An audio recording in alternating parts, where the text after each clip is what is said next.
Now hit go live.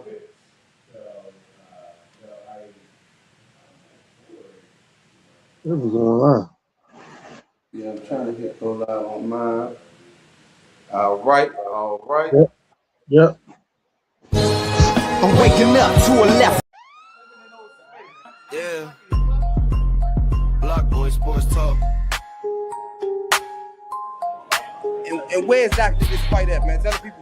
As well. And then, of course, we had Josh Hokick, who, I mean, he had this. I think it's going to be a Whole team eating, put the floor Subscribe to Block Boy Sports Talk. Welcome back.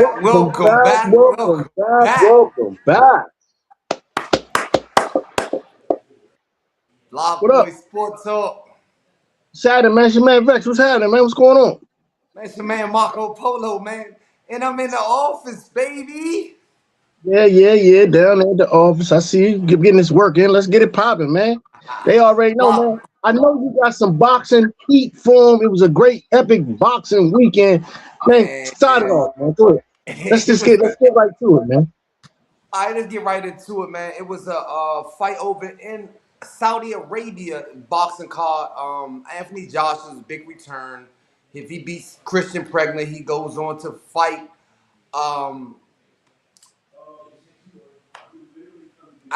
That escapes my name. Woo. Good gracious alive. The big, tall, bald-headed guy. You know what I'm talking about? Yeah. Okay. It'll come back. Keep going. Tyson Fury. He gets the fight first. Tyson Fury, he win that fight. But anyway, on the undercards, Nishat Dev defeated Cesar Diaz by technical knockout in the first round.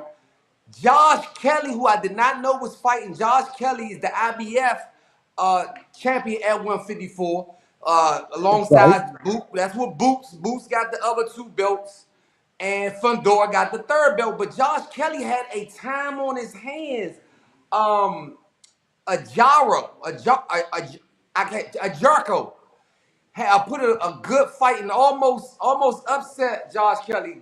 Josh Kelly's face was bloodied up, but he did get the U-name. So pretty boy Kelly keeps his belt. Somebody's coming to get that for him. Hamza Shura keeps his WBO super middleweight belt, defeating Simon Zuckerberg. That was a title fight. And to the main card, the heavyweight belt we was waiting on, man. It was crazy. I'm gonna let y'all watch it, man. In the dressing room, they're having a clean match, okay? Good luck, God bless you. 20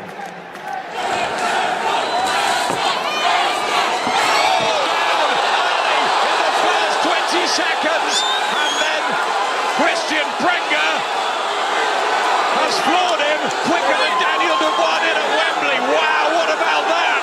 Trouble here. His legs are still unsteady there, Anthony Joshua. You got to keep those hands nice and high. Big right hand, Joshua, and he's put problems here in the opening minute and a half. And Christian Prenga stands on the verge of one of the biggest upsets in boxing history. Incredible, it really is. He looks so dangerous, doesn't he? Every time he just touches him with that right hand, he's in trouble. Oh, left uppercut. Down he touches again, and he's going to get counted by Luis Pavon. Anthony Joshua's career on the line here, and that big fight with Tyson Fury could be going up in smoke. Christian Prenga was not taking advantage of that first round here. Joshua, much better from the grip. Christian Prenga has lost once before. What's he doing, Prenga? Why does he like Joshua to take control here? I think he might be hurt here at the beginning of the second round. And just believing in himself there, Joshua. A little bit more lovely left hand. Oh, big shot! He's out! There's no way he's going to make this. That's crazy. That was amazing. That's crazy. Hold on, before you say anything else, that's crazy because of this reason. I have seen fights actually stop after that many knockdowns, and the way he looked at him, the ref, when he gave him that standing 8, he did not look that confident. Like, if the ref had called that fight right there, he would not have been wrong. I've seen, You know, we saw a fight last week that they called a quick stoppage. Abdullah Mason. Yeah, Yeah, definitely a quick stoppage, right? That we could very have quick stoppage. And here it is. We see this. That if he'd have stopped that fight, I don't think nobody would have questioned that stoppage right there. No, I wouldn't have questioned it. I was watching this fight Wow. like in amazement, like Anthony Joshua is about to get upset, and we missed out an opportunity on some money because I said he better be careful. I kept saying, dude he got 20 wins and 20 knockouts. Yeah. It's like y'all don't know him, but he got 20 wins. I don't care if he was fighting tomato cans. Right. 20 He wins laying and them all 20 out. knockouts. He laying them all out. Lay them all out. So, woo, but Anthony Joshua pulled it up, man, pulled off another murder. He had to knock him out, though. Yeah. He had to knock him out. Yeah. Like, there's no ifs, ands, or buts. If he doesn't knock him out, he loses the bout, period. I think he gets beat down some more because And he didn't really have questions. He didn't really have answers. He was struggling. The guy, I don't know if he ran out of gas or he just can't take a big punch because Anthony Joshua can obviously hit hard. Right. Yeah. Right. But that looked like, I mean, I'm flabbergasted. I don't know. That's boxing for you. That's the difference with boxing and any other sport. Pretty much, you can literally be down and all the way out, and one punch wins the fight. And that was that. I mean, he was getting brutally beat right there. That was 3 knockdowns, right? It was 2.5. The rest could have easily been like, nah, today ain't your day. And couldn't nobody say that's crazy. If he wasn't Anthony Joshua, I think that's what would have happened. Like you said, today ain't your day because he pulled it off, man. That's going to put a lot of money into that Tyson Fury fight. Him and Tyson Fury. Just looking at that fight, they're going to want to see if he's going to be able to do that again. He's only got 2 more people to fight for. He should really hang it up. Tyson Fury and Deontay Wilder. After that, he can go ahead. And he's one of the GOATs. You can't take nothing away from Anthony Joshua. Been Olympian since 2013. Been pulling up upsets since then. He been getting knocked down since his first big fight. Since he fought I can't pronounce their name. Y'all know what I'm talking about. Klitschko. Vladimir. Vladimir Klitschko. But he don't have no problem with getting down, but gets right back up. I mean, that's the key to it. Getting right back up, getting knocked down, getting right back up. I mean, kudos. Hats off to him. Hats off to the fact that hats off to that referee allowing that fight to continue. I'm telling you, and as I'm saying this, I'm upset in my head. I'm thinking about some bouts that got stopped by refs that those fights could have possibly went that way. Yeah. You know what I mean? And it was in the ref hands, and that's crazy. Even the Youssef fight. Yes. The Youssef fight. Speak on that. Because Youssef was getting beat bad by Rico Van Hiren.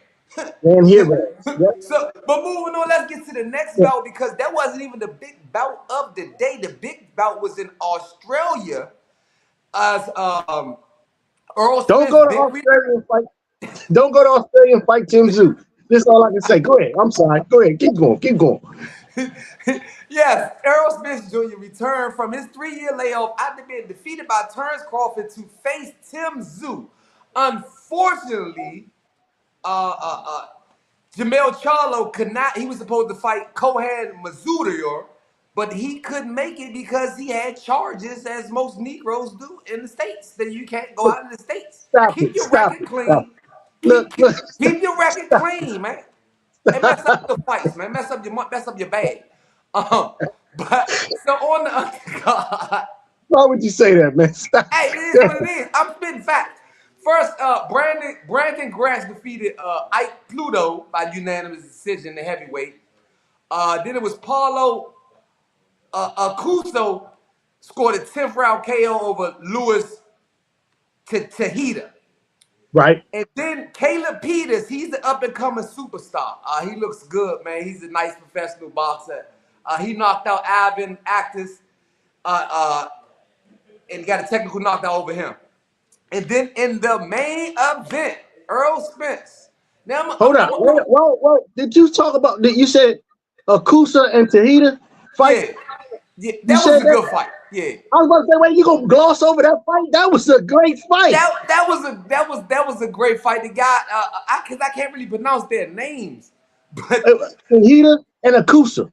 Yeah, the guy who Akusu ended up winning. It was his 10th. He ain't had a lot of bouts. It was his 10th fight, 10th, 11th fight, and he was Australian. And he ended up beating the other guy. I think he was Dominican. Tahita, I think he was Dominican, and he was a dark-skinned Dominican. And he can fight. He was a slugger, and he was in there. He was trying to slug it out with him, but he was being outmatched, and all the way to the 10th round, and he ended up getting flat back. That's what I'm saying. That fight, he got flat back like that. Yeah. You can't just let the people know he got flat back. That was a good fight though. He was a slugger. They was in there rumbling. Yes, sir. That was a good fight. You make a point. That's why you my co-host. That's why you catch everything I miss, man. You know, you give it to the people what I don't give it to them. But to the main event, man, Earl Spence Jr. We've been waiting for this fight for a long time. When it started off, as you heard the announcers talking about Earl Spence's leg may giving him an issue. He can't get a good push off of his jab. Is he too old? Was the question should he have came back? This, that, and the third. Watching the fight, and I watched it with a close eye because I'm a big boxing fan. Earl did pretty good. I think out of the first 4 rounds, he worked the body extremely well. He crowded Tim Tszyu, so Tim Tszyu couldn't hit him with nothing effective. I think he out of the first 5 rounds, I think Earl Spence, according to my cards, he won 4 of the first 5 rounds. So it looked like Earl was in for a good night. But that guy who's undefeated, Father Time. In Australia. Yeah. No, the guy that's undefeated, Father Time. Father Time. Yeah. Well, you know, you say Father Time, which you are accurate, and I'm agreeing with you. I'm gonna give you the floor right back. I just want to interject this because it's so funny. Right before that fight, I was blessed to go to a family reunion this weekend, and my uncle, shout out my Uncle Terry, I talked to him. I say, yeah, we getting ready to watch the fight. He said, Earl. I said, Earl Spence fight. He said, Earl Spence. I said, yeah, he ain't fought in 3 years. And his next words were, oh, he getting ready to lose. His very next words were, oh, he about to lose. And I was like, you might be right. 1,000 days, no. and it could have been kind of that simple, but because we are fans, and you know, fans and the fan side want us to believe that, you know, that he's going to be still the Earl Spence of old. We had glimpses. We had glimpses of him beating the body down. It was looking good, but first of all, Tim Tszyu is a different monster. Tim Tszyu was the guy that went in there with Fundor and took all that punishment. So you're not going to beat him down. So he stood to the fire, and after the 5th round, Tim Tszyu didn't throw any body punches into the 5th round. He didn't land any body punches. In the 5th round, he turned the table, started working his body, started getting Spence off the main line, and then he started landing some of those overhand rights that he was susceptible to, and then it started looking bad for Spence. And it Tim Tszyu looked extremely well. The second part of the fight, the first 5 rounds, Earl Spence. The whole second part of the rest of the fight, Tim Tszyu. In the last round, it looked like he got bigger during the fight. It looked like he almost got bigger.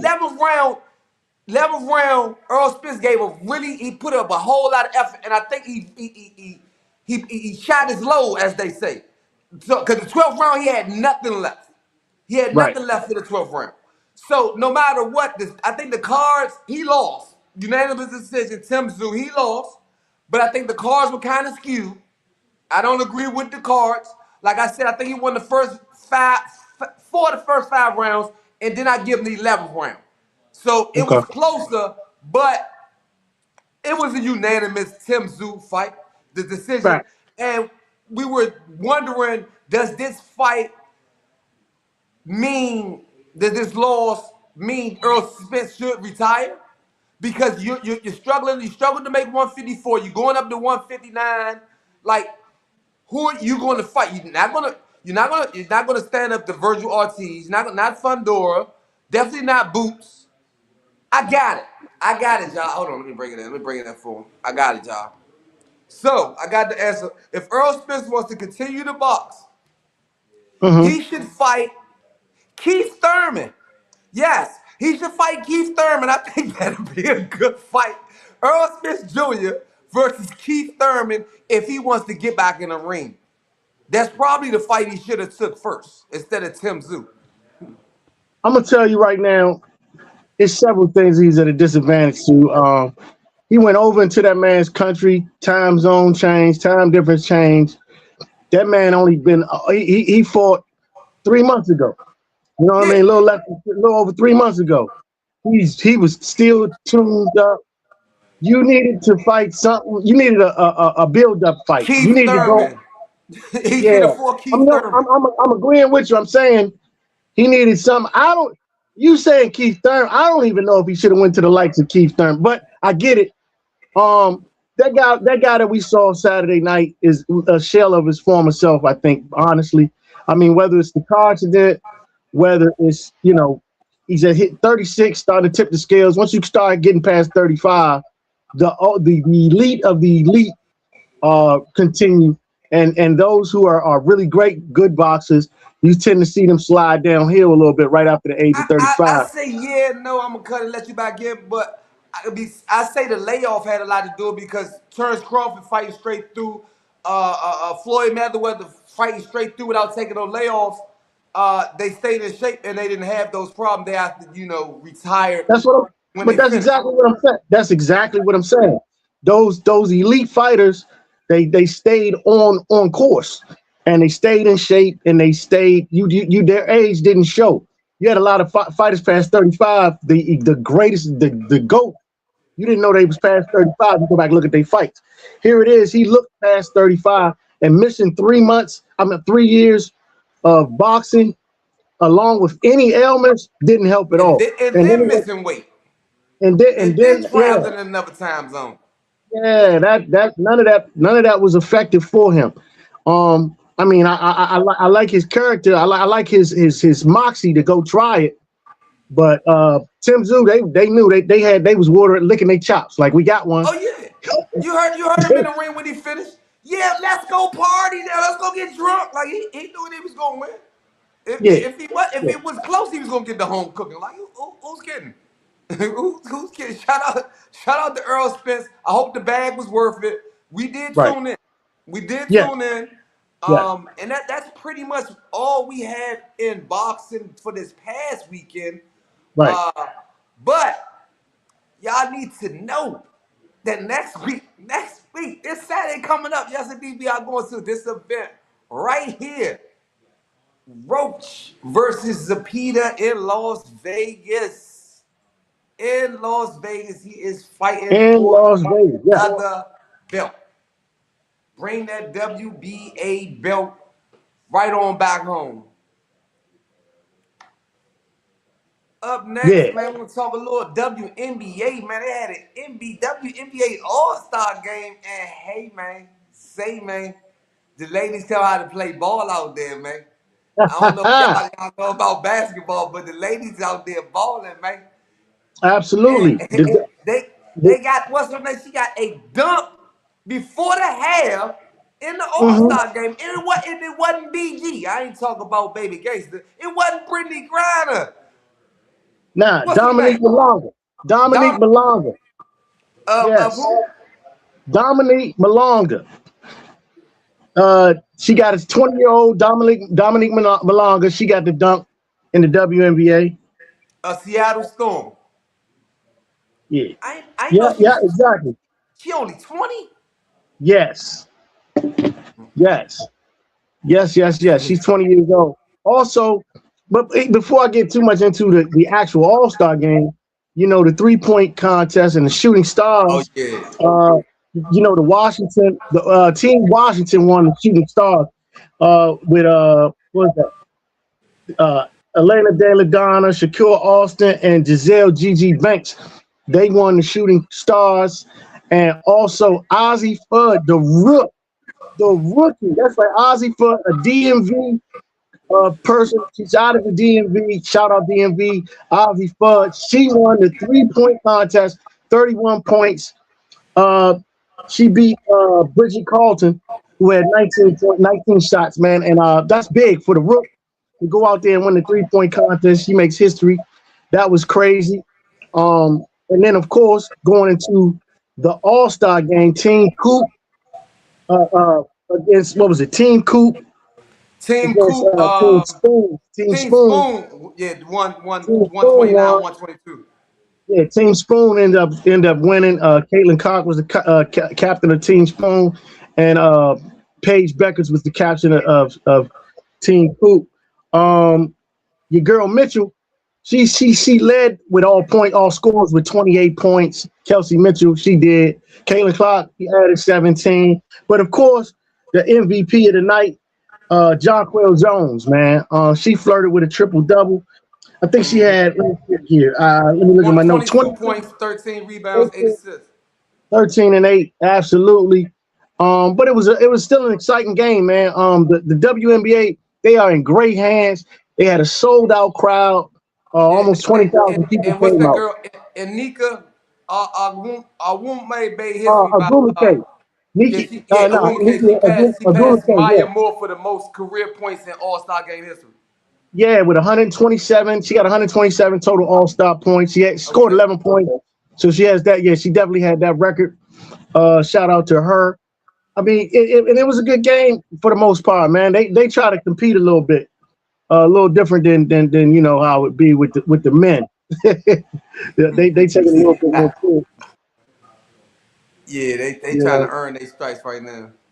I mean, yeah. So we're gonna see how the season continues after that All-Star break. But it was definitely fun to watch for anybody who did not see it. It was a good All-Star weekend. Y'all gonna catch us at the Mixers game, man. I promise. We're gonna get there, man. We're gonna get at Yes. We're gonna have to. Before the playoffs stop. Yes, we're gonna have to go to the South Side and watch the Mystics play, man, so we can report back and get that going. We're gonna have to do that. Yeah. What else you got for the WNBA? You good with that? Yeah, I'm good with that. That's pretty much about it. Yeah. So moving on, I want to talk just a little bit of Major League Baseball, just to keep y'all in the running, because we've been touching on it all summer. The summer classics has been happening. We've been touching on it all year. Right now, the Rays are still leading the AL with 62-43. 62-43. Followed by the Yankees 59-46. National League is the Dodgers 67-39 with Milwaukee at 66-39. Ronald Acuna is about to be reactivated. He's been out for quite some time. He's gonna come off the injured list, but Langelier might be out for the season, which is kind of sad for the A's. The home run leaders. I still got you. You know, we've been following the home run leaders all year. We've been wanting to see who's going to get that home run crown. Right now, Jordan Alvarez is the leader with 34 home runs. Kyle Schwarber with 33. Hunter Goodman with 31. Ben Rice with 31. And, of course, James Wood of those Nationals, man, he got 30 homers. Told you James Wood was going to be tough this year. He was going to get 30 homers. And, he got 30 this year. You know what I mean? But that's what's going on in Major League Baseball. We keep you on point with that because we're going to get deeper into it in about another month or so, because we'll be more in tune, because they'll be getting ready to try to line it up to see who's going to make the playoffs. Meanwhile, of course, I know what you're thinking. You're like, wait a minute, what's happening with college football? We're going to talk about that coming up next month. We're going to get into college football because y'all know it's about to be that time, and it's going on. Oh, it's a little bit of that warming up, but none of that really count first. That's what already know. We're gonna get into that. But here's the other thing though. Unfortunately, man, breaking news today. The defensive coordinator for the Kansas City Chiefs, Eric Bieniemy, his wife was unfortunately shot today. This morning, had to be rushed to the hospital in Ashburn, Virginia. And shortly after, Elijah Bieniemy, 27-year-old, I believe that's the son, was arrested with in the case of this, it's an ongoing investigation. It's unfortunate. I don't know the details, but that happened earlier today. Then still of the Commanders, the tight end coach got fired, and he got fired because he got a DUI. So that's some unfortunate. All this is unfortunate NFL news. He got a DUI, and then they just, I guess they not having it. I don't know what the situation is with that, but they fired their tight end coach over there with the Commanders. But yeah. But I want to say some good stuff about the NFL instead of the negative. Prayers out to Miss Bienemy. Hopefully she gets well. Hopefully it's something superficial wounds. She can recover from that. We see how that goes. Yeah, that's what that is. On another note, like I said, NFL's coming up and college football coming up. We'll definitely dig into those things coming up soon. Give you our predictions. Who do we like to win the divisions? Who do we like in college to possibly get the natty? And go down all of who's the powerhouses. We'll talk about all of that. SEC talking about they wanted to get their own league and all that. We know that's not going to happen. We'll talk about all the NCAA coming up. I'm just wetting your whistle right here going through this before I get to, of course, we have to revisit your man, LeBron James. The king of LeBron James. We have to revisit. We had breaking news the other day. For those who do not see us, come on. We stopped what we're doing. We dropped everything. We went live. We told you that LeBron James is now officially a Philadelphia. I burnt my toast and my eggs. Left it on the stove. Dropped it. Came down. Oh, the king threw my hat on. You know what I'm saying? Y'all don't see the bottom. I just had a shirt on. LeBron is in Philadelphia. And, yes. And we wrote it to y'all live. And we chopped it up a little bit about him possibly licking his chops at the chances of what he's got on that menu, cooking up a good recipe to get him another chip. With the biggest feat or biggest possibility in the way being the New York Knicks.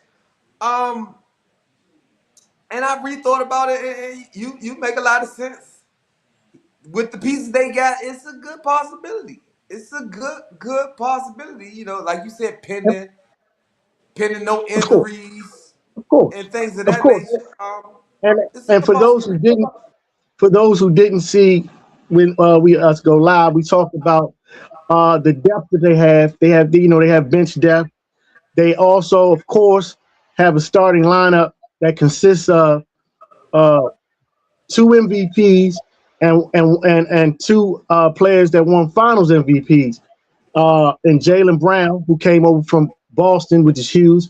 They got 2 young guns in VJ Edgecombe and Tyrese Maxey, who on any given night can give you 30, 40 points. And Embiid, and this is a blessing for Embiid. Can you imagine being Embiid, who has been in a situation who the whole city of Philadelphia wanted him to carry their team, and now all he has to do is get in the back seat and ride it out to the playoffs and get there and do work then, man. It's got to be great. Man, I know Philadelphia's got to be happy because they got their football dreams fulfilled. You know, Jalen Hurts, they took care of that. You know, then they finally got they had other big boxes, but their biggest premier boxes been Boots Ennis for the last couple years. They've been, please let Boots, let him fight Turns, let him fight Earl. He's finally got his, and now to get LeBron and Jaylen Brown. Yeah, the city of brotherly love has got to be ecstatic. Got to be ecstatic. Shout out to Philly, man. I don't think anybody would be surprised if they came home with the chip. I wouldn't be surprised. Right. So like I was saying, they got a young core. They just got KCP come over there. It's tough, man. And then of course LeBron. It's the same thing for LeBron. LeBron doesn't have to sit in the front seat either, so he can be in the back seat passing the popcorn back and forth to Embiid because you got Tyrese Maxey, 30 points a night. You got Jaylen Brown who can give you 30 points a night, and then the young fella, Edgecombe, who can give you 18 to 20 points a night. All y'all got to do is just kind of just keep the ship together. You figure if Embiid played realistically 45 50 games. Just make it to the playoffs. Like literally, just make it to a playoff. Be a top 14. Be a top 14 in the East. Make it to the playoffs. Fairly healthy, not banged up, not burnt out. Same thing with LeBron. LeBron plays 60 games. That's all you need.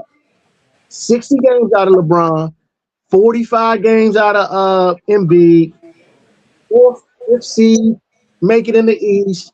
You don't care about winning. Winning the East is not important. It's about just getting through the playoffs and of course be out the play-in. I mean, You know, just ask Detroit. yeah, make the And they playoffs. won in style. They won in Right. style and grace.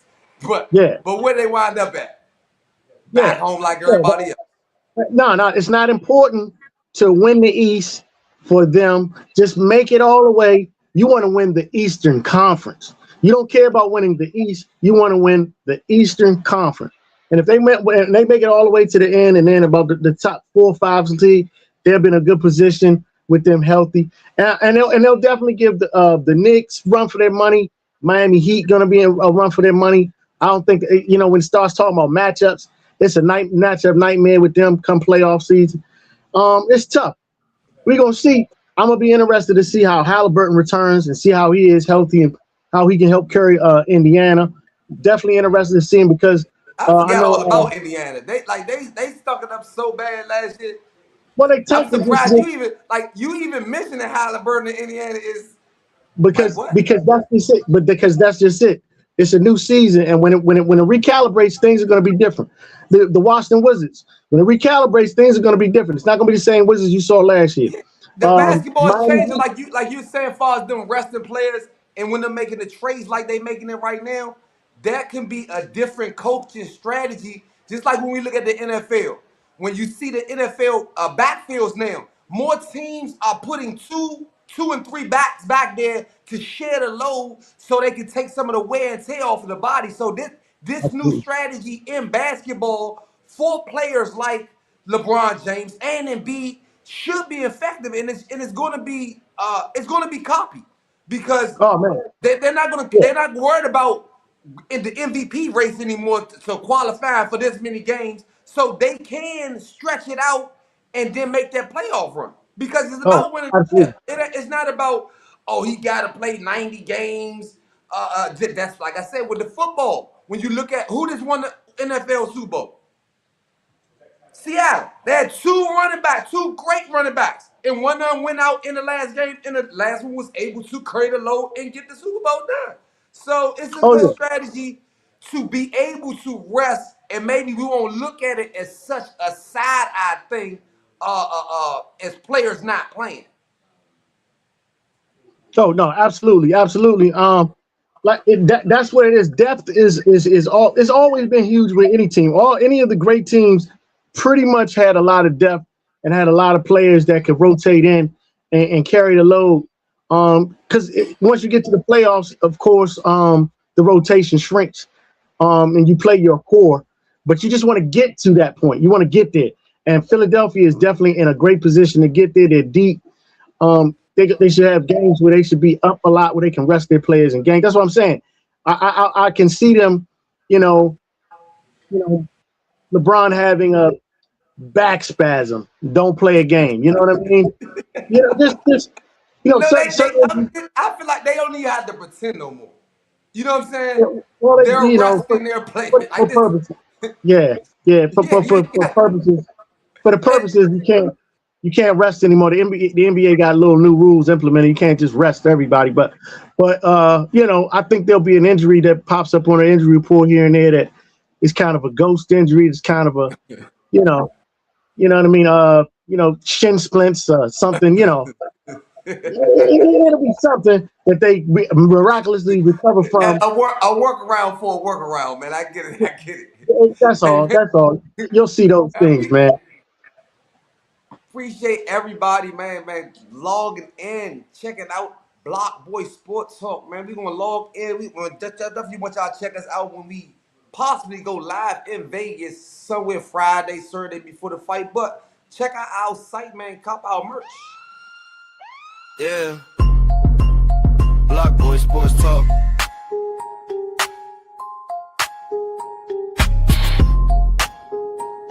The whole city on the board now. Block Boy Sports Talk. Run the score up. Whole team eating, put the floor up. Talk big plays when we pull up out the dark. That's right. That's right. Hit BlockBoySportsTalk.com. Get all your merch. Get a hat. Get you a shirt. Get you a mug. Get you a backpack. Get you a purse. Get you some slippers. Get you some sneakers. Like, comment, and subscribe. Absolutely. What else we got for 'em today, man? Hey man, that's about it, man. We just gonna stay tuned, man. Anything pop up, we coming back to see him. It's all good. And we out. Like, comment, subscribe, tune into our next live. Follow us on all platforms. You want to? Oh, we didn't tell them about the third leg parlay. How can we not give him the parlay on the way out? You got it. You got it, dude. Yeah, give him the third leg. Right one. Yeah, that's it. We're running down to him. This is the third leg parlay. Tell Randy, them about the third leg parlay. Yeah. Randy Arena and Julio Rodriguez both to get a hit. Joe Peterson to get a home run, man. And that's today at 2:30. That game get ready to start in about an hour. So yeah, get your bet in on that one, man. Plus 950 on that one. That's the third leg, man. Get that popping. Go to our Patreon page to look up, get you more bets on our, subscribe to our Patreon page. This has been Block Boy Sports Talk, episode 86. We will see y'all next week, man. Appreciate it. That's it. Peace. Yeah. Block Boy Sports Talk. And where exactly this fight at, man? Tell the people. As well. And then, of course, we had Josh Hokick, who, he had this. I think it's going to be a Whole team eating, put the floor Subscribe to Block Boy Sports Talk.